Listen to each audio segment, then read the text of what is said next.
MERL line agriculture, the place of folklore here may not seem that obvious.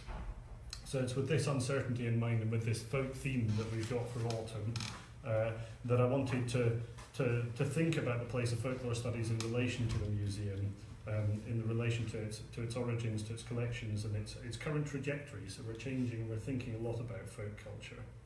So as I pointed out in a recent blog post that some of you may have read, many describe museums like the MERL as folk museums, the collections we hold as folk collections, often as folk art, and to the people whose stories that we seek to tell as country folk. But I want to ask, who were the folk, or who are the folk, and what exactly is their lore, and why is that of relevance here? Now, to answer these questions, we need to begin with the word folk itself, and with the concept of folklore. And like so many of the most accessible bits of the English language, the word folk stems from the Anglo-Saxon folk, and this harboured the same sense of national community that's retained in the modern German word for people, Volk. The difference in meaning and usage may seem at once obvious, but also by the same token strangely elusive. So we think about folk and Volk. As I'm about to talk about an English compound word, folklore, I'd like to dwell just for a moment on a German compound word, a Volkswagen, people's car. This is a brand name that, in spite of its historical connections to fascist Germany, and even recent emissions scandals, still manages to sound forward-looking and to conjure up notions of efficiency and progress. But the same two words in English, folk and wagon, seem redolent of a backwards gaze, of nostalgia, bringing to mind the timeless and romantic pre-modern world of heritage. So in English, instead of bringing positive connotations of popular community and modernity, folk has somehow developed into a label for marginalised aspects of everyday life, and often everyday life from the past. And this stems in part from its use in the 19th century, when it became a kind of byword for the outmoded. This is not going to work, is it? There we go. So the negative use of folk stems from its purposeful use to refer specifically to lower class people, and often those in rural areas. One of the most famous examples of this came in 1846, when the antiquary William John Toms coined the word folklore itself. And he wrote under the pseudonym Ambrose Merton, and he wrote it for the very first time in a letter to the Athenaeum, in which he said, "Your pages have so often given evidence of the interest which you take in what we in England designate as popular antiquities or popular literature, though by the by it is more a lore than a literature, and would be most aptly described by a good Saxon compound, folklore, the lore of the people." And he went on, "that I am not without hopes of enlisting your aid in garnering the few ears which are remaining scattered over that field from which our forefathers might have gathered a goodly crop." So this is about salvage. From the very outset, the study of folklore was concerned with grassroots origins. It was a study of the past. It was linked to rural themes. He has nods to crops, fields, and to ears of corn. And hooked by Tom's reference to our forefathers, this hooked it to notions of intergenerational transitions of knowledge. So this is about passing down information. And from the establishment of the Folklore Society in 1878 through journals, so this is one of their journals from about 1890, and various means throughout the 19th and the 20th centuries, and even in that more recent of movements, Folklore Thursday, which some of you may have encountered on Twitter, we see echoes of these same core elements, the rural, the past, this sense of intergenerational transition. And all of these overlap, I think, to some degree with the purpose of the MERL. So let's turn to that pet subject of mine. You've probably heard me bore on about this a bit in the past, the origins of the MERL. So this was a project that was social historical in character. It presaged in many ways the publication of various significant texts that supported the idea of a history from below and of a rural and labouring England, very much of the working and rural classes. So these included W.G. Hoskins' Making the English Landscape in 1955, E.P. Thompson's Making of the English Working Class in 1963. So like folklore, the MERL was equally concerned with grassroots origins. It was a study of the people's past. It was by definition connected to rural themes. Through its exploration of transitions of farming techniques and investigations of the transmission of crafts and trades, it was very much about intergenerational knowledge transfer. But in addition to these big thematic connections, there's a prehistory that roots the museum more firmly in relation to folklore discourse and study. So in the late 1940s, and the museum was founded in 1951, so this is a bit earlier, following on from decades of discussion in anthropological circles about museums of British folklore and traditions, these conversations began to become more promising. And in 1948, the Royal Anthropological Institute formed a British Ethnography Committee, a principal goal of which was to establish a Museum of English Life and Traditions, the MELT. So this was ill-fated. None of you have ever been to the MELT because it never came into being. This is actually a vision of what the MELT was supposed to be, a big open-air folk park. And the ill-fated concept was the brainchild of a man called Thomas Bagshaw, and had at its heart this bucolic and rural vision. So it was sort of open-air living museum. It was supposed to incorporate lots and lots of different aspects of English culture. So here I want to return briefly to those wagons that I mentioned before, and I'll just note that Thomas Bagshaw, actually presided over the gifting of the oldest wagon in the MERL's collection, a carrier's wagon from Cambridgeshire that dates, we believe, to about 1780 or thereabouts. This had actually previously been held under the auspices of a museum called the Cambridge and County Folk Museum, which is now called the Museum of Cambridge. So again, that word folk cropping up. The MELT, however, was dealt a significant blow in 1951, when somewhat out of the blue, the University of Reading announced the establishment of the Museum of English Rural Life. This is an institution that came into being on the 1st of January 1951, the same day that the BBC broadcast the first national episode of that quintessentially English country tale, The Archers. This was the self-styled everyday story of country folk, and it was created to look forward, steering British agriculture into a bright post-war technologically advanced future.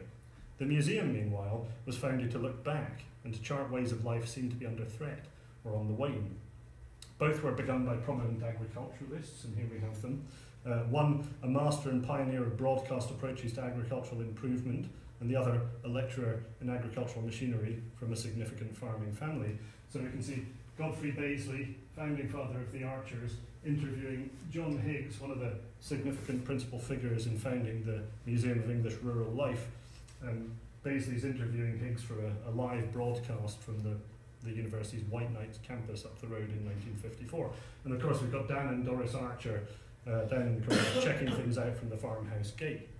So again, the notion of folk lay at the heart of a dialogue between the agricultural past and the agricultural future, between nostalgia and progress. So it's sitting on that sort of cusp. Like many facets of the study of folklore and folk life, Higgs was inspired directly by Scandinavian ideas, including the open-air museology of sites like the Frilandsmuseet in Denmark, whose guidebook he would later translate into English. And this is a poster from the Frilandsmuseet from our collections, which has some nice ducks on it, so I thought I'd put it up there. And also by the legacy of pioneering figures like Arthur Hazelius, whose endeavours formed the backbone of the Nordic Museum and of Skansen in Sweden. And as I've noted many times before, Higgs' ambitions for the then newly acquired White Knights campus, where that BBC broadcast was filmed, was that it might form an excellent space for reconstructions of vernacular buildings. But those weren't to be realised because the powers that be wanted to build modernist academic departments instead. Furthermore, as Vice-Chancellor Frank Stenton wrote to approve the founding of the MERL in 1950, he also made a stark plea for the institution to head in a more conservative direction and hinted at a rather derogatory attitude towards the past and towards the very folk whose culture he was seeking to save. And he wrote, "My clearest memory is of Skansen, is of curators walking about in 17th century peasant costumes. I hope we shall not make our people dress in smocks and in clothes tied up at the sagging patches with wisps of straw." And that's something for which I'm very grateful. The MERL was in essence, much like its anthropological antecedents, an exercise in ethnographic salvage. And Higgs would later come to refer to folk life as a branch of museology that was essentially ethnographic in character. In other words, although it seemed to be on the face of things about solely charting farming practice, the MERL was increasingly about telling a more holistic story and gathering a more inclusive record of ways of life in the countryside. It did this in active ways, visiting agricultural shows, recording craft practice, and engaging in face-to-face collecting direct from rural informants. It was, and I would like to think it always has been, a museum trying to escape the more negative connotations of its core folk mission, an institution striving for something ever elusive, a curatorial neutrality. Of course, no museum is neutral. If you look hard enough, you can undeniably find hints of negative attitudes towards the folk, as with Frank Stenton, or of dangerous echoes of the conflicted and ill-fated politics of interwar Europe. And I'm not talking here solely about Volkswagen, but of the wider exploitation of ideas of the past and their co-option into nationalist and indeed National Socialist ideologies. This is not a talk about the interconnections between the 20th century folk revival and fascism, but it's worth remembering that the intersecting histories of these spheres have been charted in relation to both the interwar and to the post-war period. But as a small aside, let's take the two interwar collectors whose private museums became the main founding collections of the MERL in 1951. We have on the right the ruralist writer H.J. Massingham, and on the left the one-time teacher and one-time private secretary to the Bishop of Gloucester, Lavinia Smith. They would have both happily referred to and understood their gatherings of bygones to be folk collections. But nostalgia like this isn't always squeaky clean. Massingham, on the right, was a member of the ill-fated organic farming pressure group Kinship in Husbandry, a precursor to the Soil Association, which itself arguably floundered in part because of its links to Nazi apologists such as Rolf Gardner. Although Massingham did not, as far as we know, share all the same views, it goes to show how close the MERL and folk collecting of the interwar both lie to some fairly suspect ground. And in a similar vein, some of the surviving correspondence of Lavinia Smith reveals anti-Semitic leanings that, although not manifest in the ways in which she described her collection, were nevertheless part of her worldview and must therefore have played a part in the vision of an unchanging rural England that her collection sought to capture. And these aren't histories that we necessarily talk about in a big way in the public galleries, but they're things that I think we ought to be talking about and thinking about more, some of the problematic underpinnings of institutions like the MERL. So here's the rub. In spite of early attempts to make the MERL broad in scope, to widen its interest, to incorporate not just farming but also crafts, to start acquiring books, photographs and archives at a pace equivalent to its rapid accrual of objects, the MERL was nevertheless unconcerned with various things that its one-time conceptual rival, the Melt, almost certainly intended to gather. And chief amongst these were the accoutrements of folklore, of folk performance, folk belief and folk practice. A focus on people's working lives meant that folk, craftspeople, farmers and labourers were foregrounded, and lore, beliefs, superstitious practices, oral testimonies and other forms of non-material knowledge were marginalised. There are a number of possible explanations for this. The first is that most superstitious, performative or immaterial tropes of folk identity were considered areas where there was most risk of overlap with the politics of nationalism. Well, given the links that Massingham had, albeit at arm's length politically, to Gardner and other known Nazi sympathisers, the politics don't seem to have played powerfully into the decision-making here in Reading. That leaves another far more practical and straightforward explanation. This being that other institutions, such as the English Folk Dance and Song Society and the Folklore Society, were seen to have these spheres covered, freeing up the MERL to concentrate on its own specific labours, on farming and craft, on objects, and specifically on objects categorised and classified according to the workday contexts of their manufacture of use. So the English Folk Dance and Song Society, that merges in, I think, 1932, and it's a merger of the English Song Society from 1898 and the English Folk Song Society and the English Folk Dance Society from about 1911, I think. That's off the top of my head. And Folklore Society, as I said, that's 1878. So already well-established areas of work. So this is not to say that the museum did not and does not have collections of relevance. The very nature of folklore and of folk practice is that such cultural forms are intimately bound up in pretty much all aspects of our lives. So more by accident than by design, the MERL has acquired holdings over the years that resonate strongly with the interests of folklorists, which are concealed within the structures and silos of rural museum practice and simply need to be drawn out and revealed.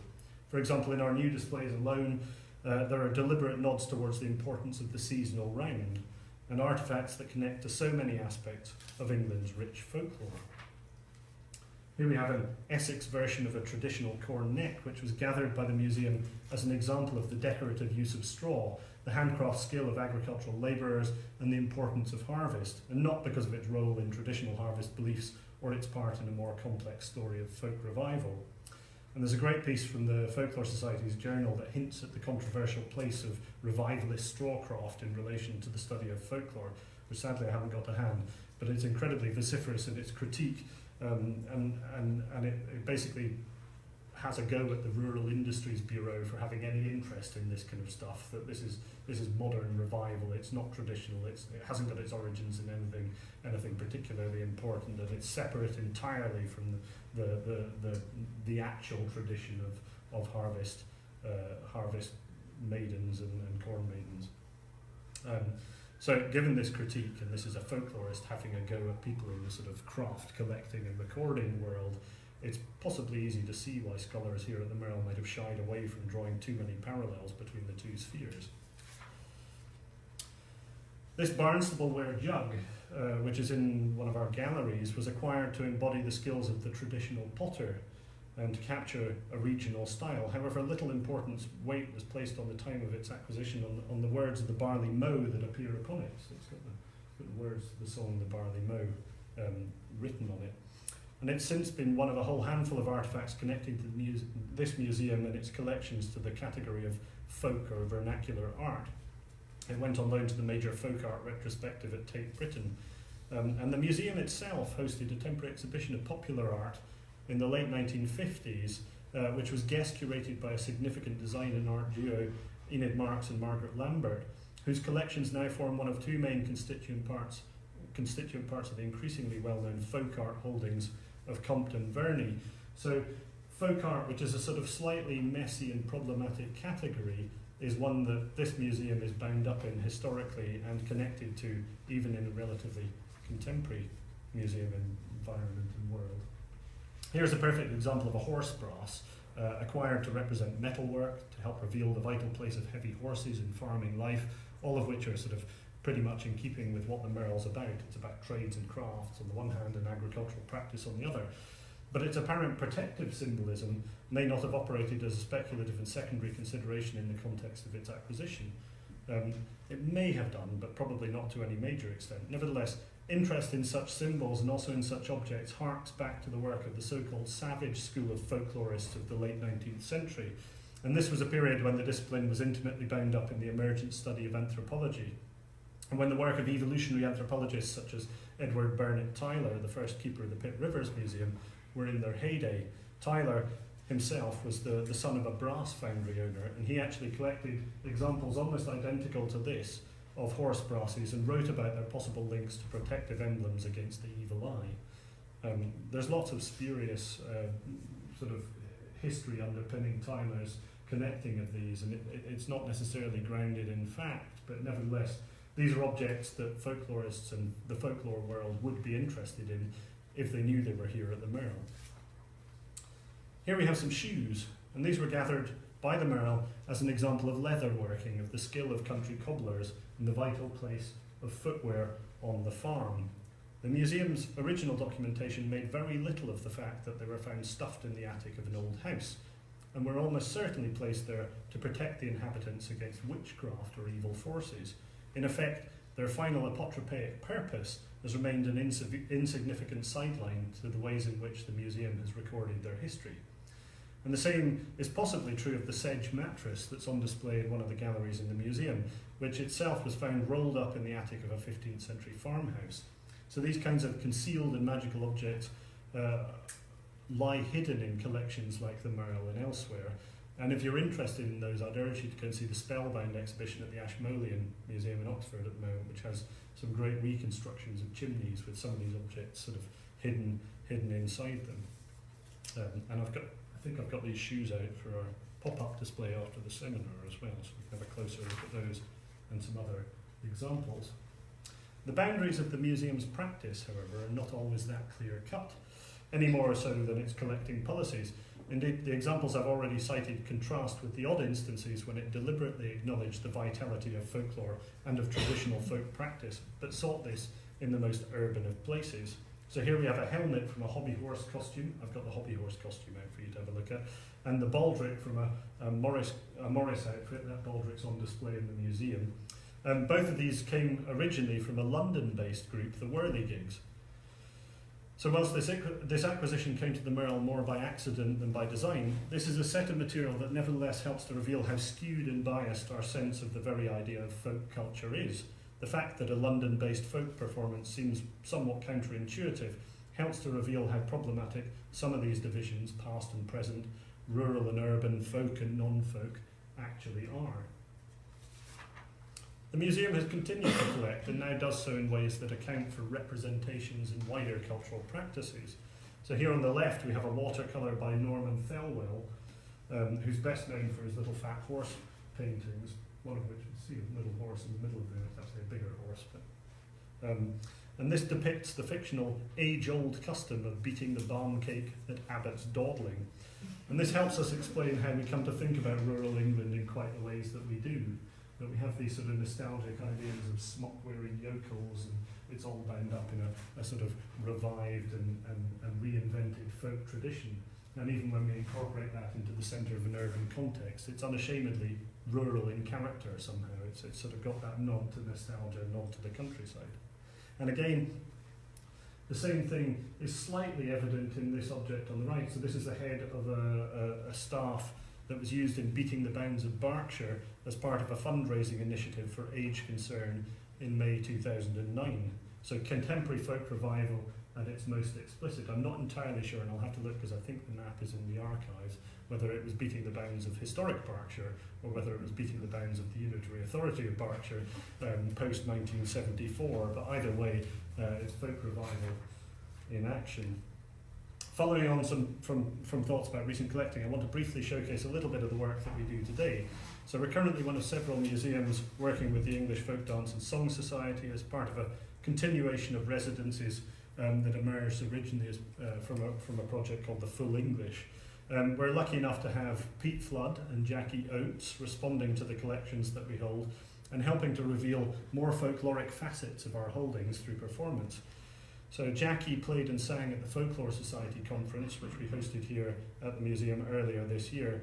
And as you can see in this photograph at the bottom right, she also performed here last week whilst our MERL Muse knitters chatted and knitted. And you can watch this space for more performances from Jackie.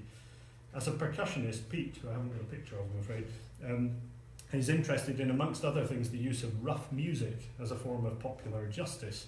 And the other image on this slideshow is of Hogarth's representation of how, through rough music, an adulterer can be punished by the local community banging on household items and making a hideous cacophony of noise.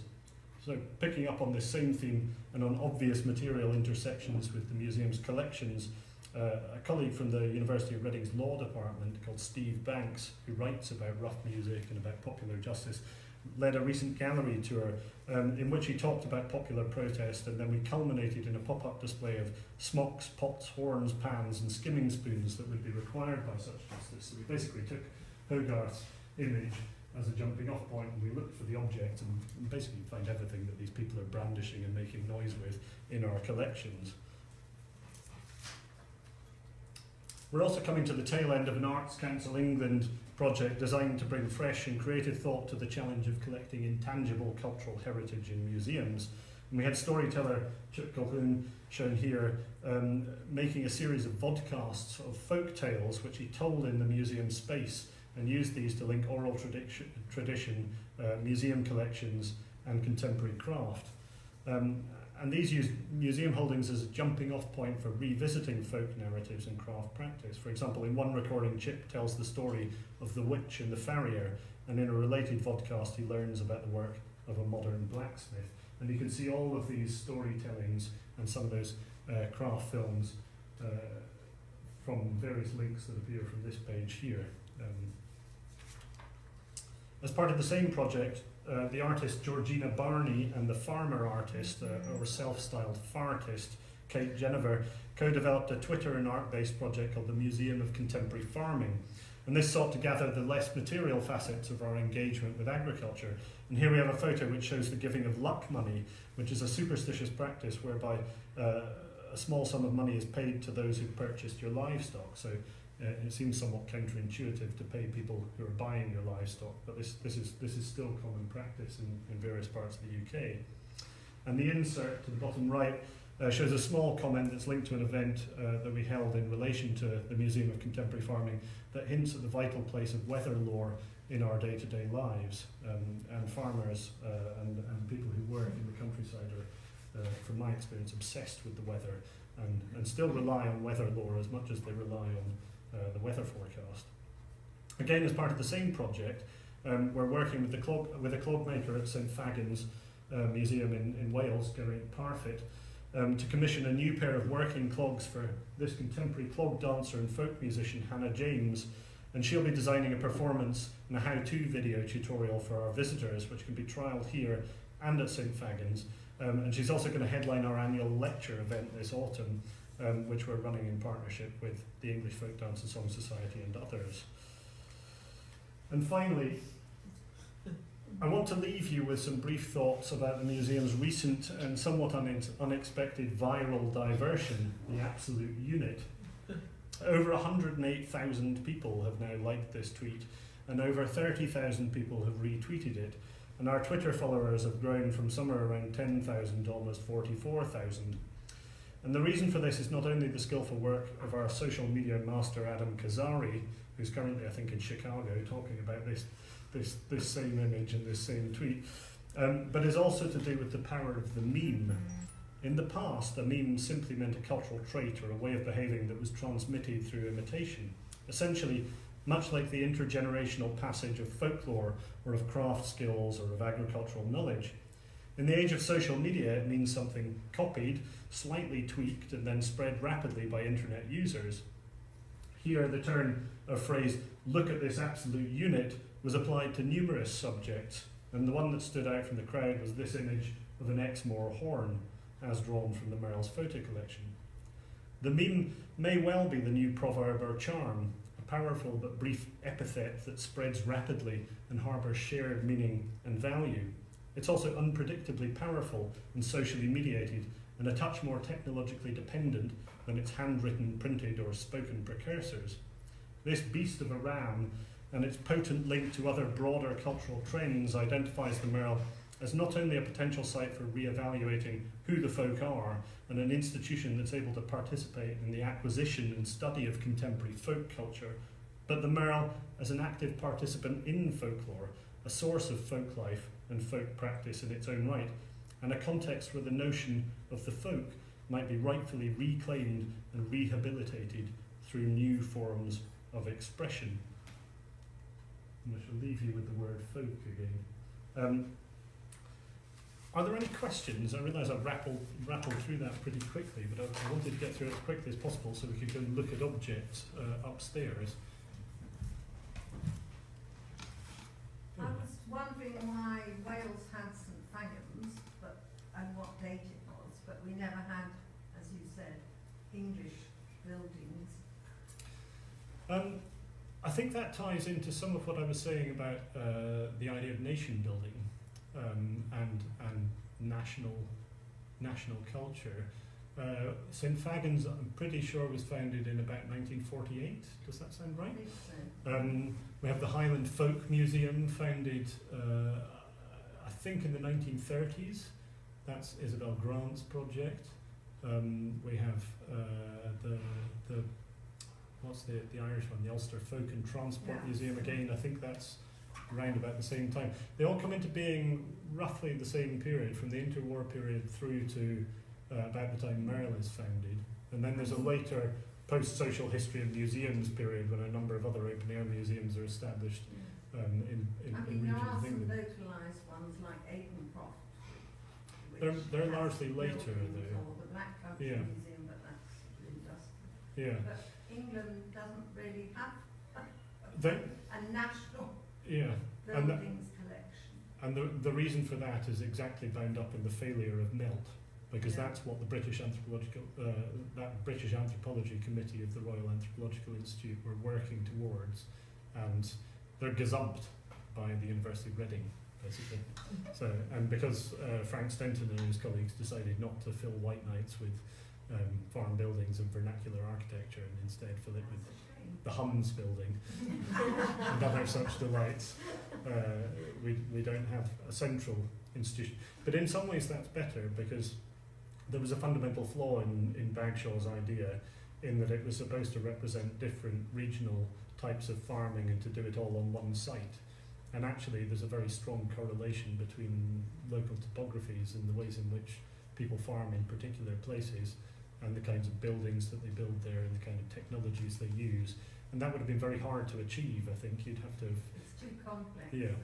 the English scene. Yeah. I was just wondering, when you're talking about this urban-rural divide, are you aware of whether there's any kind of overlap in terms of, well, I was just thinking about, when people who've grown up maybe in a rural background then maybe move to an urban kind of environment. Is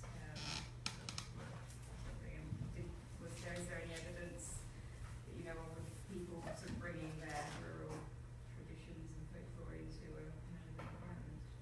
I'm sure that happened, and I'm sure it happens still. I'm not that convinced that the division between rural and urban is a very useful one in understanding the ways in which cultural forms move around and are transmitted from generation to generation. I think they're far more useful models for understanding that kind of thing. I think we get a bit hung up on rural and urban.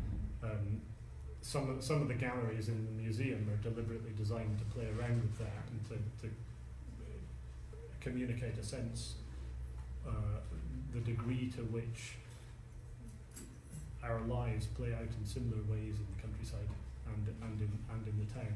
We have similar concerns, similar needs.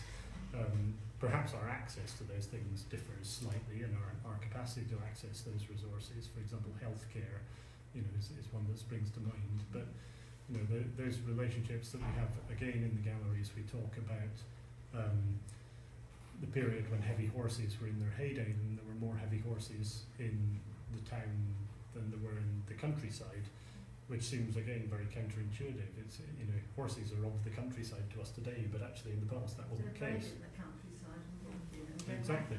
yeah. And those relationships between town and country, I think, in the past probably were much stronger. So in order to feed those horses, you had to bring in fodder from the countryside, and dairies were urban more often than not, rather than rural, and everything seems to have turned on its head. So I think there's an ebb and flow to those things, but there's an ebb and flow to the way in which folklore works. It's not fixed, it's not tangible, and that's probably part and parcel of why it's very hard to collect in the ways that museums collect. We like everything to be easily classifiable, to have a nice type specimen, and actually the world doesn't work like that. It's very difficult to create a sort of macrocosm of the microcosm in that way. Sorry, that was a bit of a rambling answer. But any other thoughts? Do you want to pop upstairs and look at some fun stuff instead? We can stay here and I can ramble on at you endlessly if you would like. Presumably you can ramble on upstairs as well. I can ramble on anywhere.